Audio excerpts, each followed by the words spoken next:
A lo largo de estas 3 semanas que nosotros hemos visto, nos hemos dado cuenta que Dios constantemente habla a nuestros corazones, y uno de los retos que Él hace y toca nuestras vidas tiene que ver netamente con el área de las finanzas. ¿Por qué tiene que ver con las finanzas? ¿Por qué tiene que tocar muchas veces este ángulo? Es muy simple. Muchas veces el ángulo de las finanzas o las riquezas, las posesiones, las adquisiciones batallan con el verdadero Dios. Ese es el otro Dios que emerge. Es un Dios que nos hace sentir seguros, es un Dios que nos da valía, es un Dios que nos da confianza, es un Dios que de una u otra manera nos da independencia, nos da sentido de existencia y, quiera aceptarlo o no, nos da seguridad. Cuando hay una casa donde podemos dormir, cuando hay un sueldo que llega a tiempo a fin de mes y podemos pagar las deudas y los compromisos, cuando hay para pagar la luz, el agua, cuando los chicos tienen de dónde comer, de una u otra manera nos trae cierta estabilidad emocional. Y de una u otra forma nos hace sentir seguros. Pero esto constantemente va a ser algo que pueda probar nuestro corazón. En el momento en que menos nos demos cuenta, nuestro corazón puede desviarse, puede alejarse y puede terminar confiando en cosas que Dios ha traído a nuestras vidas, oportunidades que Dios ha abierto, puertas que Dios ha permitido que nosotros podamos gozarlas.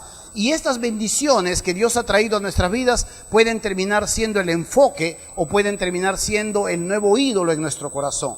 Esto es una verdad en todos nosotros los seres humanos. Un éxito ministerial, un avance en el trabajo, de una u otra manera, una provisión que llega a tiempo, nos hace pensar y hasta planear el futuro con mucha confianza. Pero necesitamos constantemente que Dios esté obrando en nuestros corazones. Y cuando Dios habla muchas veces y nos lleva a algunas peticiones que parecen absurdas, que parecen irrazonables, Dios está poniendo el dedo sobre la llaga. Dios habla muchas veces a lo que nosotros vimos la semana pasada, y Dios pide los recursos que Él nos da como administradores y nos dice: muévelo acá, ponlo allá, hazlo poner, dale a él, cubre a este. Invierte para las misiones. Y uno puede estar mirando y diciendo: caramba, pero no me alcanza, ¿de dónde voy a hacer esto? ¿Sabe?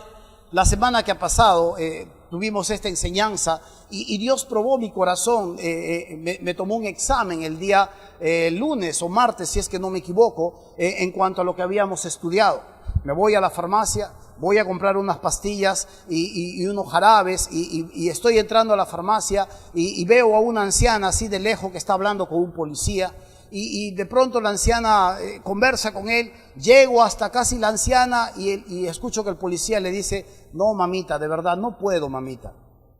La anciana voltea, yo entro, éramos dos, el policía y yo en la farmacia, entro y la anciana empieza a caminar hacia mí. En la mano trae una receta. Y viene, se acerca y me dice, me da la receta, yo agarro la receta, miro la receta y tenía algunas cosas que pedí en esta receta y la anciana luego dice, ¿podrías comprármelas? Me dice. Yo miro la receta y le digo, sí, a ver, le digo a la farmacéutica y la farmacéutica me dice, sí tenemos, me dice. Y es tanto por pastilla, son 2 tipos de pastilla, es tanto por pastilla. Yo miro, paso un poco de saliva. Me siento un poco nervioso porque ahora estoy tocando un dinero que ya no tengo y en este momento estoy asumiendo una situación que tiene que ver con fe, que tiene que ver con confianza. Compro mi medicina, le digo despáchele, le digo lo que necesita. La anciana compra las pastillas y le pide agua a la niña, a la dependienta y toma sus 2 tipos de pastilla y luego me dice: la pierna se me paraliza y se me pone como piedra y no sabe el dolor que yo siento y no tengo quien me pueda ver. No sabe desde qué hora estoy acá pidiendo que alguien me compre mis pastillas. Y yo digo, gracias, me dice. Yo digo, amén, amén. Y paso la prueba, paso el examen. Y de una u otra manera Dios prueba lo que va enseñándonos. Ahora sí estoy pensando cambiar de farmacia, claro, ¿no? Pero la verdad, hermano mío, esto es una gran verdad, es una realidad en nuestras vidas. Es una realidad a la que todos nosotros de una u otra manera nos vamos a enfrentar. No me sobra la plata, no me sobraba la plata en ese momento, definitivamente no. Y para colmo compré una medicina encima equivocada y le pusimos la cereza al pastel a todo eso. Pero ahí está. Cuando Dios viene a nuestras vidas, cuando Dios emerge en nuestros corazones, toca algo. Cuando Dios nos va a llevar hacia un nuevo momento, hacia un nuevo estadio, hacia un nuevo tiempo de confianza, a veces va a emerger con algunas peticiones que a la larga, a corto plazo uno dice, caramba, pero ¿qué es esto? ¿En qué me va a beneficiar? Al contrario, parece que me resta. Y parece una absurda petición que sale a veces de un Dios antojadizo que no está entendiendo mi realidad, que no está entendiendo la situación que yo paso o que pareciera desconocer los sentimientos que en este momento se me están desprendiendo ante una situación que yo no puedo manejar. Pero Dios así es. Dios emerge, Dios nos lleva, Dios nos instruye y luego Dios también nos guía hacia un nuevo crecimiento. Cuando Dios toca nuestras vidas como hijos de Dios, Dios toca en esta área que va a competir continuamente con Dios, las finanzas. Cuando usted escucha a Jesús y mira y lee a Jesús, usted se va a dar cuenta que Él habló más de finanzas que de amor. ¿Y por qué Él tiene que hablar más de finanzas que de amor? Porque es el otro Dios que compite con el verdadero Dios. Es el Dios mamón al que mucha gente vive esclavo, vive confiado, al que mucha gente tiene mucha confianza, seguridad, valía. Es el Dios que te permite títulos, es el Dios que te permite estudios, etcétera, etcétera, pero que no necesariamente es un Dios. Es un recurso, una bendición que Dios pone en nuestras vidas para poder manejarnos, para poder crecer, para poder avanzar, pero en nuestro corazón engañoso terminamos enamorados de la bendición, amando a la bendición, idolatrando a la bendición y levantándolo como un nuevo Dios que saca de su lugar al que verdaderamente debería estar. La Biblia nos habla de cuánto nosotros necesitamos honrar a Dios. Dios nos llama a honrarle y uno de estos puntos neurálgicos tiene que ver con nuestros bienes. Hay muchas formas en las que nosotros podemos honrar a Dios. La primera es a veces entender claramente que honrar a Dios es reconocerlo. La primera traducción de honrar a Dios es reconocer su grandeza, engrandecer su nombre, o en el Nuevo Testamento le llaman glorificarlo. Pero Dios está buscando que constantemente sus adoradores lo engrandezcan, lo reconozcan, hagan de su nombre algo grande como Él es. Y una de las diferentes aspectos tiene que ver a veces cuando anunciamos de Jesús. Cuando usted está anunciando de Jesús a otras personas, está hablando de Jesús, les está hablando de esta esperanza en Cristo Jesús, anuncia, engrandece su nombre, deja ver a Dios, permite que Dios finalmente sea puesto delante de otras personas. Usted lo engrandece, usted puede decirle, el problema que estás viviendo no es tamaño tan gigante para lo que Dios puede hacer. Y usted está confiando en Dios y usted está engrandeciendo a Dios. Pedro dijo que Dios nos ha llamado de las tinieblas a su luz admirable para que anunciemos las virtudes de este Dios. Anunciar las virtudes de este Dios, dar a conocer a este Dios, es engrandecer su nombre. Otra de las maneras de poder engrandecer el nombre es influenciando. Ya no solo anunciando, ya no solo hablando, sino influenciando. Jesús dijo que nadie prende una luz para ponerlo debajo de una caja, sino que uno prende una luz para ponerlo en el rincón de una casa. Y de esta manera el resplandor puede iluminar a todos los que están en casa. Si nosotros traducimos esta enseñanza de Jesús, dice, tú no te has convertido a Cristo, tú no has conocido a Jesús para que te quedes encerrado en tus cuatro paredes. Tú no te has convertido a Jesús para que te quedes callado ante situaciones que vas a ver. Tú te has convertido a Jesús para que tus acciones engrandezcan a Dios, porque dice, de tal manera hagan buenas obras, dice Jesús, para que tus acciones, tus buenas obras glorifiquen al Padre que está en los cielos. Esto es engrandecer su nombre. Cuando yo por la vida voy comportándome de una manera adecuada, cuando yo por la vida voy influenciando de una u otra manera a personas que saben de mi identidad, yo estoy engrandeciendo el nombre de Dios. Crean ellos o no, reconozcan a Jesús o no, engrandezco el nombre de Jesús. Y usted está haciendo esto cada vez que está desarrollándose, caminando, o haciendo, o comprando, o estudiando. Es triste cuando el nombre de Dios no es engrandecido por nuestras causas. Es triste que en el barrio te conozcan como el borracho, o es triste que en el barrio te conozcan como la persona que golpea a su esposa, o es triste que en el barrio te conozcan como la persona que no paga tus deudas. Y en lugar de que sea Dios engrandecido, Dios es pisoteado, su nombre es pisoteado. Es triste que nuestros propios enojos nos lleven a irradiar un mal testimonio frente a muchos de nosotros, frente a otras personas, o en el mercado. Es triste que puedan ver un tipo de comportamiento frente a una situación dada. Es triste porque no engrandecemos el nombre de Dios. Hacemos que más bien las personas digan: ¿así son cristianos? Este es cristiano, ¿yo para qué quiero ir a la iglesia? A veces son iguales, todo es la misma soncera. Aquí o allá todo es lo mismo. Y las personas dejan de ver un testimonio, dejan de creer en Jesús o dejan de engrandecer el nombre, y al contrario, más bien se traen abajo el nombre de Dios con personas que muchas veces no están enfocados en glorificar a Dios. Pero cuando nosotros vemos cómo podemos honrar a Dios a través de nuestros bienes, a través de nuestras primicias, es interesante poder verlo. Qué hermoso es poder ver cuando Dios nos dice: honra a Jehová con tus bienes y con las primicias de todos tus frutos. ¿Sabe? El pueblo judío, un pueblo agrícola que vivía y dependía completamente de la tierra, del cielo, de las lluvias, de que la tierra emergiera sus frutos que ellos habían sembrado, sus semillas. Y cuando Dios le llama al pueblo judío a poder honrarlo, reconocerlo en su vida, una de las cosas que le está diciendo es: reconoce a Dios y reconoce que Él actúa en tu vida a través de tus bienes, a través de tus cosechas. Y lo que le está diciendo es: separa una parte, tráeselo al Señor, entrégalo a Dios, entrégalo en el templo, entrégalo en el lugar donde te instruyen. Y esto tiene que ver más con el desarrollo de su reino que con que solamente uno separe algo. Lo que decía aquí es: reconoce a Dios que Él es vivo en tu vida, es un Dios que te provee, que es un Dios que está cercano a tus oraciones, que es un Dios que suple tus necesidades. Porque cuando no lo haces, definitivamente lo que sucede aquí es que Dios es ajeno. Mandas un mensaje silencioso que no está dado con palabras ni con acciones, y hablas. Uno, ¿de quién es tu Dios? ¿Dónde están tus afectos? ¿Dónde están tus prioridades? ¿Dónde están tus motivaciones? ¿O dónde está el enfoque de tu vida? Cuando Dios nos llama a esto, parece un poco irrazonable. ¿Acaso Dios necesita de mi diezmo? ¿Acaso Dios necesita de mi dinero?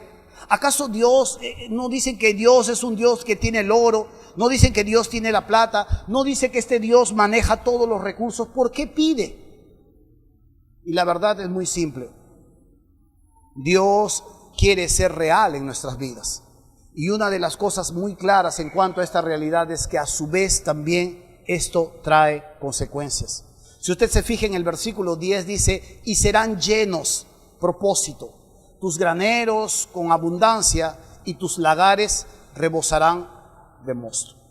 Lo que estaba diciendo aquí la palabra de Dios y lo que dice el Señor aún para estos tiempos es que usted y yo tenemos que reconocer a Dios a través de todo lo que Dios trae y nos entrega en nuestras manos para administrar. Esto nos permite, a su vez, como consecuencia, gozar de los beneficios que Dios trae a nuestras vidas. En los judíos era su campo, eran sus graneros, eran sus lagares. Los lagares, usted debe saber, son grandes pozas donde se ponía la uva y donde se prensaba la uva para sacar el jugo de la uva, en los lagares. Y Dios dice: tus graneros van a ser llenos, tus lagares, tus pozas donde amaceras la uva o donde exprime la uva, van a estar rebosando, dice. Y esto es porque justo y llanamente nosotros honramos y reconocemos a Dios en medio de nuestras vidas. Reconocer a Dios y honrar a Dios no significan cantidades, significan actitudes, alegría, gozo. Cuando el pueblo llegaba a honrar a Dios, lo tenía que hacer con gozo y no con tristeza. Y uno tiene que reconocer a Dios como vivo, como cercano, como alguien que sabe de mis necesidades, como alguien que sabe las situaciones que vivo. Y aunque parece irracional porque doy de donde no me alcanza o doy fuera de mi presupuesto, esto tiene que entrar en medio de nuestros propios presupuestos. Porque es lo que Dios primero nos dice: separa. tráelo primero, primicia. Y como consecuencia, estas cosas, al honrarme, al reconocerme, al testificar que soy vivo para ti, traerán como consecuencias que tu centro de trabajo, que el lugar donde tú provees, siempre pueda estar trayéndote todo el sustento que necesitas. Esto es lo que eran los lagares, y esto eran lo que eran los graneros y los campos para estas personas. Cuando uno mira en el Nuevo Testamento, yo he usado la versión Dios habla hoy, y dice: los domingos cada uno de ustedes debe apartar algo según lo que haya ganado y guardarlo, para que cuando yo llegue no se hagan o no se tengan que hacer colectas. El apóstol Pablo estaba hablando aquí a la iglesia, y de poder apartar, de poder separar. Pues cuando uno lee el Reina Valera, va a decir: cada primer día de la semana, que es domingo, aparte según Dios lo haya prosperado. Y este mandato se nos llama a poder separar, a poder guardar, a poder entregárselo al Señor según como hayamos prosperado, según como hayamos ganado, y guardarlo, dice, guardarlo. No es para invertirlo, ni para gastarlo, ni para entregarlo a otra persona, porque es algo que Dios finalmente hace que nosotros podamos gozar o administrar y darle lo que a Él le corresponde. Uno tiene que ver diferentes formas de ejemplo que la Biblia nos da. Y quiero ver 3 formas de ejemplo en cuanto a la generosidad. La primera tiene que ver con Dios el Padre. Si usted lee en el versículo que está proyectado aquí, va a decir: porque de tal manera amó Dios al mundo, que ha dado, note usted la generosidad, a su Hijo unigénito, para que todo aquel que en Él cree no se pierda, mas tenga vida eterna. Usted ve la generosidad del Padre Celestial entregando a su Hijo, pero es un Hijo unigénito. Y yo quiero hacer una pequeña pausa aquí, lo que significa unigénito. La palabra unigénito es prototokos. La palabra prototokos es único en su especie. Cuando Dios decidió entregarnos a su Hijo, no miró entre toda la mancha que tenía en el cielo y dijo: a ver, tú, ve, anda allá. Agarró al único en su especie y nos entregó para morir por nuestros pecados. Es como cuando usted entra en una reserva y mata al último león blanco del planeta Tierra, y lo mató y no hay nada más que hacer porque era el último en extinción. Y cuando Dios nos entrega generosamente a su Hijo, toma al único que existía en su especie y nos lo entrega y nos los da para criaturas que no queríamos mucho saber de Él. Cuando usted mire el ejemplo del Hijo, Jesús está allí en la cena y le dice a sus discípulos, y tomó el pan y dio gracias y lo partió y les dio diciendo: esto es mi cuerpo, que por vosotros es dado. Si usted mira al Espíritu Santo, viene a nuestras vidas. El Espíritu Santo viene y nos da, nos otorga dones, capacidades espirituales para poder servirle a Dios, para que en el día final, cuando nos presentemos frente al Señor, pasemos a recoger los galardones por haberle servido con estos dones. Si usted mira a la Trina Deidad, se va a dar cuenta que es un Dios generoso, que está continuamente repercutiendo sobre nuestras vidas, aún antes de que nosotros pudiésemos tener las intenciones de poder hacer algo por Él. Cuando usted mira sus planes generosos, se va a dar cuenta que no hay nada más que imitarlo. ¿Y cómo lo imitamos? Honrándole a través de nuestros bienes. Allí es donde nosotros tenemos que entender claramente que esto no tiene que ser una carga, que esto no tiene que ser una tristeza, que esto tiene que ser más bien una fiesta, un gozo, que esto no tiene que ser una lucha en su corazón, porque no se trata de cantidades, se trata de fidelidad, se trata de la confianza que yo le tengo a Dios. Cuando usted le entrega al Señor, separa. Los judíos separaban el 10%. Esa era la base para que la iglesia muchas veces también pueda separar. Y los judíos separaban esto y lo entregaban al Señor. Cuando nosotros vemos esta parte aquí también, usted puede separar. Si Dios le ha dado en la semana 2 soles, separe sus 20 céntimos, échelo en un sobre, escriba su nombre. No le tiene que dar vergüenza, porque esto no se trata de cantidades, se trata de que yo soy fiel a Dios. Se trata de que Él me manda esto y yo le creo a Dios. Si Dios te ha dado 20 soles, separa tus 2 soles. Separa una ofrenda y ponlo al Señor. Si Dios te da 2,000, separas, ¿cuánto? Y si da 20,000, ¿cuánto tienes que dar? 2,000. ¿Ahí hay lucha o no hay lucha? Ahí empieza la lucha. Y aquí quiero hacerles un ejemplo bien chévere. Escuche, usted nunca va a poder tener en su mano 20,000 o 40,000 si no ha aprendido primero a ser fiel en lo poco. Por eso le digo, meta 20 céntimos, meta 2 solcitos, porque es en ese proceso donde Dios va forjando nuestro carácter, donde Dios va forjando. Hay personas que pueden decir, mira, te dejo acá este dinero, adminístralo. ¿Por qué te lo dejan? Porque tu carácter está listo para no agarrar y fugarte con ese dinero al extranjero. Porque tu carácter está listo para no decir y malversar estas cosas, hacerlo como a ti te dé la gana. Pero si no puedes con 20 céntimos, ¿quién dice que vas a poder con 20,000? Esa es la cuestión. El principio siempre es de poco hacia mucho. Y a veces nosotros queremos que sea de mucho hacia poco. Primero dame mucho, Dios, y vas a ver cómo soy de fiel. Y es que no funciona así. Porque se trata de mejorar, se trata de concretar, se trata de pulir el carácter que va a sostener los recursos de Dios. Sin carácter no puedes sostener los recursos. Sin carácter no puedes hacer perdurar los recursos por mucho tiempo antes que los malverses. Sin carácter no puedes tener algo antes que lo uses para cosas que van a ser de tu placer o los malgastes. Recuerda esta verdad, y es por eso que cuando Dios nos llama a ser fieles, sea fiel, aprenda a diezmar. Si usted aún todavía no ha aprendido a diezmar, esto es una gracia, esto es fe, esto es confianza en el Señor, que nos dice, hónrame, separa, reconóceme que soy real en tu vida, y yo voy a hacer que luego repercuta sobre ti el fondo, los recursos que te generan a ti, para tus gastos, para tus alimentos, etcétera, etcétera. Yo voy a hacer que esto finalmente redunde hacia ti. Yo hasta ahora no escucho a una persona que sea generosa con Dios y que ande quejándose de Dios.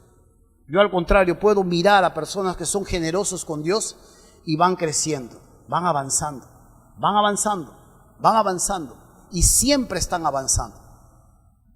Pero recuerde esto. Necesitamos primero la fidelidad en lo poco para que se nos entregue lo mucho. Amén. Quiero desarrollar este texto que ha sido mal usado por mucho tiempo y quisiera que usted lo pueda ver conmigo. En Malaquías, capítulo 3, versículo 7.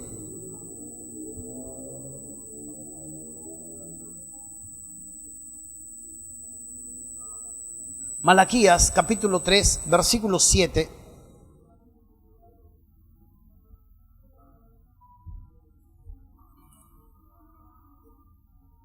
Dice así. 3:7.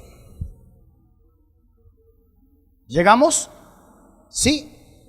Excelente.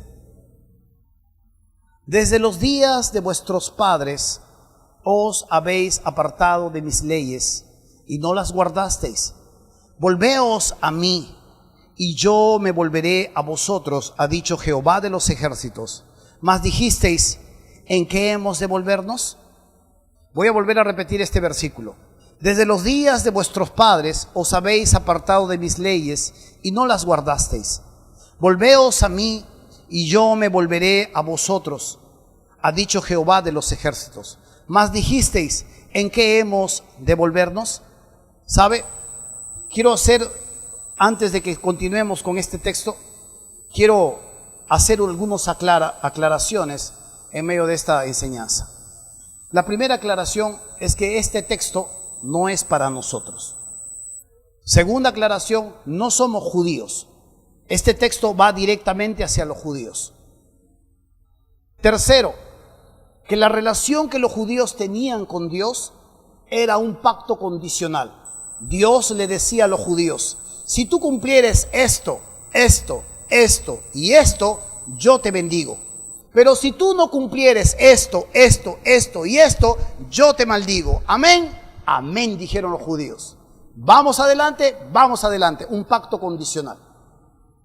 En nosotros, los gentiles, los que hemos entrado gracias a la sangre de Jesús a formar la iglesia, el pacto es incondicional. Cuando usted ha visto los versículos que he mostrado, Dios amó al mundo y nos ha entregado a su Hijo. El Hijo amó al mundo y ha dado su vida por nosotros. Se pagó nuestras deudas de forma incondicional. Usted no ha hecho nada para que Dios lo acepte. Y usted no ha dado nada para que Dios haga de usted una nueva criatura. Dios lo aceptó porque lo amó. Usted no pagó nada, usted no se comportó bien, usted no ingresó nada para el Señor para que Dios lo acepte. Este es un pacto incondicional.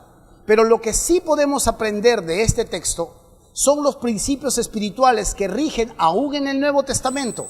Hace un año atrás lo enseñé. Y tiene que ver con el proyecto de Dios. Tiene que ver cómo Dios echa a andar su maquinaria para extender su reino. Y los principios que nosotros vemos acá son principios muy básicos que tiene que saber todo hijo de Dios. Cuando el pueblo le está hablando aquí, cuando Dios le está hablando al pueblo, el pueblo tiene un distanciamiento del corazón de Dios. Y Dios les está diciendo, vuélvanse a mí, reconcíliense conmigo. El pueblo ya se ha distanciado. Y lo peor de todo, que este distanciamiento los ha vuelto cínicos y no los ha vuelto avisados para darse cuenta que están lejos de Dios. Ellos se han quedado con las formas y se han olvidado del fondo. Es como cuando usted quiere comprar un cuadro y está pero peleando con su esposa porque quiere un cuadro que sea así y que brille así, y se olvida que lo verdaderamente importante en un cuadro es la pintura.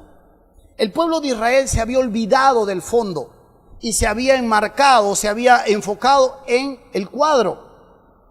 ¿Por qué le digo?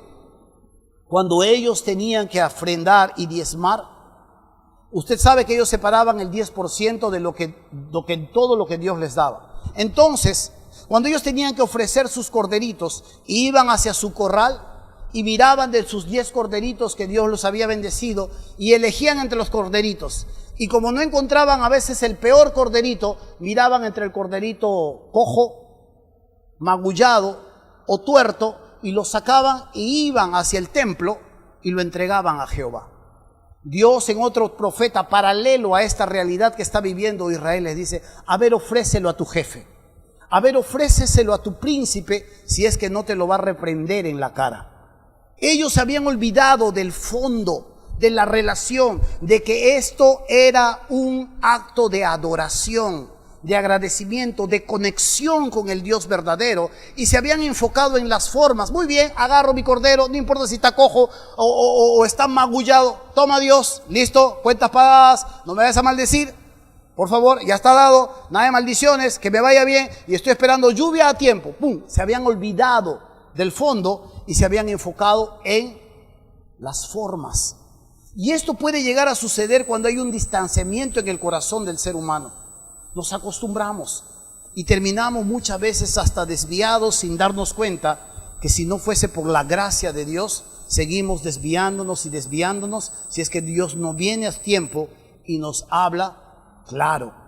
Pero sabe, ellos están dialogando aquí con Dios y Dios les dice, ¿en qué hemos de volvernos? ¿En qué tenemos que arrepentirnos? ¿En qué tenemos que reconciliarnos? Versículo 8 dice, ¿robará el hombre a Dios? Pues vosotros me habéis robado. Y dijisteis, ¿en qué te hemos robado? En vuestros diezmos y ofrendas. Y aquí Dios en el versículo 9 les habla de las repercusiones de haberle robado a él y haber pues tomado lo que no era de ellos. Esto definitivamente no es para nosotros. No vamos a ser maldecidos. Y usted tiene que saberlo, que no habrá maldición sobre nuestras cabezas. Si algo está pasando en su vida, usted de repente debería revisar otras cosas si no es que hay una prueba o si hay otra cosa. Pero la maldición no hay en la iglesia.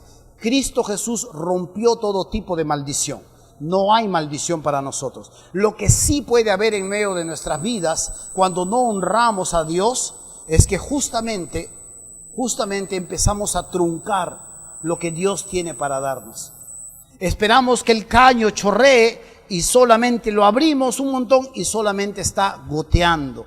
por la misericordia de Dios sigue goteando, que si fuera judío ni caño habría, pero por la misericordia de Dios gotea al menos y te puede ayudar a vivir, a pasar. Pero esto es lo que ellos estaban llegando a tener que entender.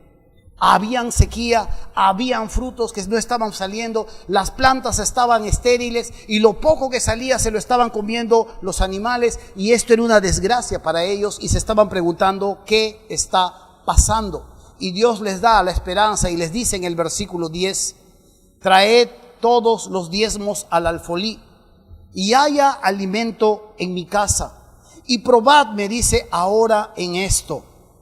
Dice Jehová de los ejércitos, si no os abriré la ventana de los cielos y derramaré sobre vosotros bendición hasta que sobreabunde.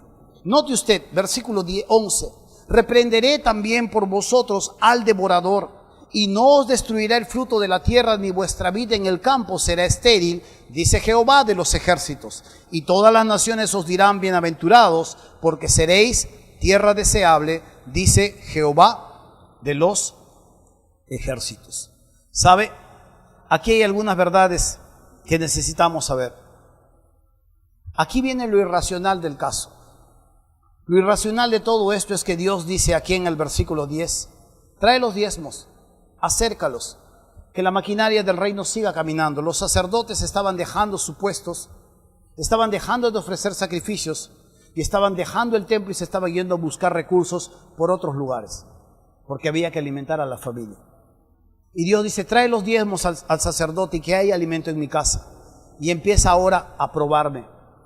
Lo anecdótico de esto y lo irracional es que Dios dice, pruébame en esto. Ahora usted tiene que saber que probar a Dios no está bien. Probar a Dios significa a veces no tener fe. ¿Quién fue el que lo probó a Dios? Satanás. Satanás le dijo a Dios, así que eres hijo de Dios, convierte estos panes en piedra. Así que eres hijo de Dios, tírate de arriba para abajo, de la cornisa, tírate. Así que eres hijo de Dios, arrodíllate delante de mí, yo te entrego. Probar es tentar, es lo mismo. Y solo Dios tuvo paciencia muchas veces cuando vemos a Jefté. Jefté estaba siendo convocado por Dios para ser un líder, guerrero, para liberar a su pueblo de un momento donde Israel estaba sumido completamente de la desconexión de Dios. Y Jefté le dice, pero tú me estás llamando, yo viendo todas estas desgracias. No, le dice Jefté, pero si quieres que te obedezca, estoy parafraseando, hagamos una prueba. Agarramos un vellón de algodón, lo ponemos ahí, le dice a Dios, y a la hora que me voy a dormir, que llueva todo, que todo amanezca mojado, pero el vellón de algodón que esté seco. Bueno, dice Dios, hagámoslo así. Jefté se va a dormir, cuando regresa la mañana siguiente todo estaba mojado, había llovido y el algodón estaba seco. ¡Guau! Dice, eres Dios, parece que eres Dios. No, pero vamos a hacerlo de nuevo. Ahora quiero que sea al revés. Quiero que todo esté seco y que el vellón ahora esté mojado. Y Dios una vez más le vuelve a suplir esa incredulidad en su corazón. Y Jefté dice, sí, vamos. Y Dios le tiene paciencia en la incredulidad que tenía en el corazón. Pero en otra oportunidad, cuando tú ves la historia más atrás, Dios quiso matarse una gran cantidad de personas, si no fuera porque Moisés se paró al frente y dijo, no, ¿qué va a pasar con tu nombre? ¿Qué van a decir los vecinos? ¿Qué van a decir los pueblos de al costado que los ha sacado desde Egipto para venirlos a exterminar? Y por causa de esto Dios no los destruyó, porque ellos conocieron a Dios. Lo conocieron. Dios los sacó, los liberó de una potencia mundial a través de un hombre que con la justa tartamudeaba y hablaba en público. Moisés los sacó. Cuando están saliendo les dio riquezas en sus manos. Y ellos fueron saliendo, las mujeres con alhajas, porque le entregaban riqueza a los egipcios. Y cuando fueron saliendo, y cuando el ejército vino a buscarlos para exterminarlos, Dios los protegió. Dios, cuando ya no tenían cómo huir, les abrió el mar. Ellos cruzaron y sus pies no se mojaron. Y cuando los ejércitos estaban viniendo para aniquilarlos, Dios cerró el mar y aniquiló una potencia mundial. Cuando ellos habían cruzado, Dios les daba sombra, kilómetros de nube de sombra. Cuando ellos tuvieron sed, Dios les dio agua. Cuando tuvieron hambre, Dios los alimentó. Cuando pidieron carne, Dios los alimentó. Y ante una nueva prueba, ellos nuevamente decían, ¿podrá Dios hacerlo? ¿Podrá Dios poner mesa en el desierto? Y tentaban a Dios. Y Dios estas cosas le enojaban. Pero acá lo irracional es que Dios dice, pruébame, ponme a prueba. Inténtalo esta vez conmigo. Y esto es lo hermoso de esta versión que nosotros vemos acá y los principios que nosotros sacamos. Hay 4 verbos muy interesantes que Dios nos habla a través de este texto. El primer verbo que vemos aquí es versículo 10 dice, traed todos los diezmos al alfolí y hay alimento en mi casa, y probadme ahora en esto, dice Jehová de los ejércitos, si no os abriré. Es el primer verbo. Las ventanas de los cielos, la lluvia que tenía que caer sobre estas personas, sobre las cosechas, sobre los sembríos. Segundo verbo, ahí en el versículo 10 dice, y derramaré sobre vosotros bendición hasta que sobreabunde. Versículo 11. Que dice el versículo 11, dice, y reprenderé también por vosotros al devorador, y no os destruirá el fruto de la tierra, ni vuestra vid en el campo será estéril, dice Jehová de los ejércitos. Un verbo de forma tácita en el versículo 11 es fecundar o fecundaré. Cuando dice, ni vuestra vid en el campo será estéril, dice Jehová de los ejércitos. Cuando hablaba de reprender al devorador aquí Dios, estaba hablando de la manera como Él iba a cuidar la fuente de nuestro trabajo. ¿Sabe? A veces escuchar la palabra aquí devorador nos hace pensar en el diablo, pero no es el diablo. La primera vez que yo leí la Biblia yo marqué aquí devorador. Dios me va a proteger del diablo. El devorador no es el diablo. Aquí el devorador es la langosta. Era un peligro latente para las cosechas de un pueblo agrícola. Ellos terminaban de sembrar, salía las cosechas, estaban listos, para la cosecha, los sembríos, y podía venir una nube de langostas y acabarse todos esos sembríos en un santiamén y una nube volver a irse. Y Dios le dice, yo voy a reprender al devorador. Yo voy a decir que la langosta no toque tus cosechas, que no se ponga en peligro. Y aquí uno puede sacar un principio de cómo Dios es el dueño y de cómo Dios puede proteger. Hace muchísimos siglos atrás, cuando usted mira esta misma historia, usted va a ver este principio de mayordomía. Aquí está Dios en el cielo y llega este ángel que se disfraza de luz, pero que es tinieblas, y le dice a Dios, a la pregunta de Dios, ¿de dónde vienes? Y este ángel le dice, de rodear la tierra. Y Dios le toca el tema y le dice, ¿has visto a mi siervo Job? Ahí en la tierra está mi siervo Job, varón íntegro, varón lleno de virtudes. Y Satanás le dice algo, le manda de costadito. Claro, ¿cómo no va a ser así? Le dice. Si todo lo que tú le has dado, le dice, le has puesto vallado. O, si lo traducimos mejor, le has puesto cerca. ¿Cómo no te va a bendecir? Si todo lo que tú le has entregado, Él lo ha cercado, nadie lo puede tocar. Y aquí sacamos el primer principio. Dios es el dueño, nosotros somos mayordomos. Que ni el diablo puede tocar lo que nosotros tenemos si es que Dios no se lo permite. Y aquí Dios le dice, muy bien, vamos a poner a prueba esto. Quítale todo lo que tiene, pero no toque su vida. Y dicho y hecho, en la tierra Job ni siquiera se imaginaba lo que venía sobre su cabeza. Y es más, nunca se imaginó lo que vino sobre su cabeza. Imagino que en el cielo recién emprenderá algunos propósitos. Pero Dios ni siquiera le dio explicación. Y aquí viene Satanás y le quita los hijos, le quita los empleados, le quita su fuente de trabajo y lo deja en la calle. Y para colmo de todo eso lo deja con una sarna desde la cabeza hasta los pies. Y Jehová cumple su propósito. Pero Job aquí nos enseña algo también que tiene que ver con el principio de mayordomía. Y Job dice, Jehová dio, Jehová quitó. Bendito sea el nombre de Jehová. Y nos muestra cómo él solamente administraba algo que Dios había puesto en sus manos. Esta es la misma palabra, esta es la misma promesa que Dios le dice, yo voy a acercar, le dice al pueblo. Yo voy a cuidar lo que es tuyo.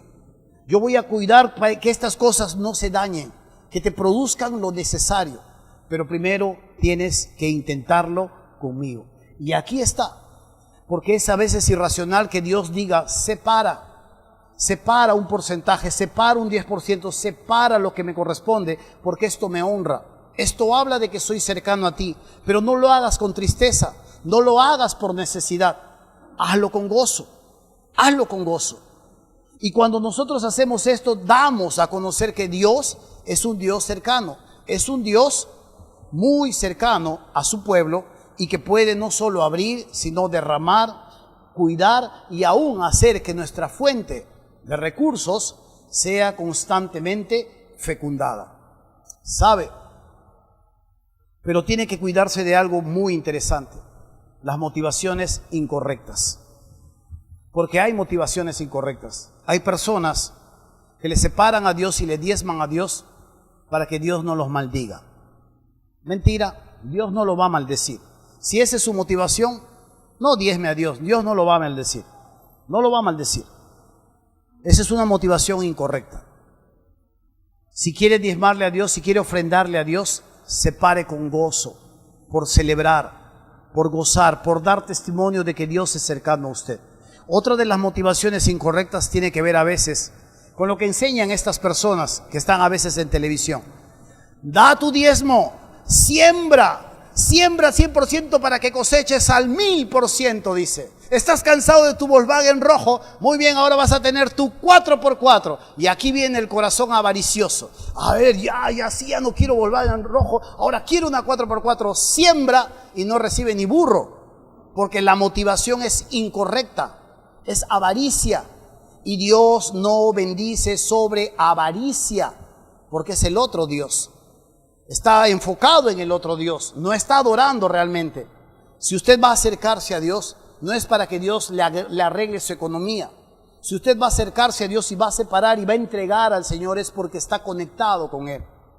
Porque es un Dios que usted goza, porque es un Dios que a usted le provee, porque es un Dios que le ha dado una nueva vida, porque es un Dios que usted celebra, porque es cercano, porque es un Dios que le instruye, lo perfecciona. Y en el camino usted va viendo cómo Dios va prosperando sus sendas, cómo Dios va ayudándole en sus deudas, cómo Dios va proveyendo a tiempo lo necesario.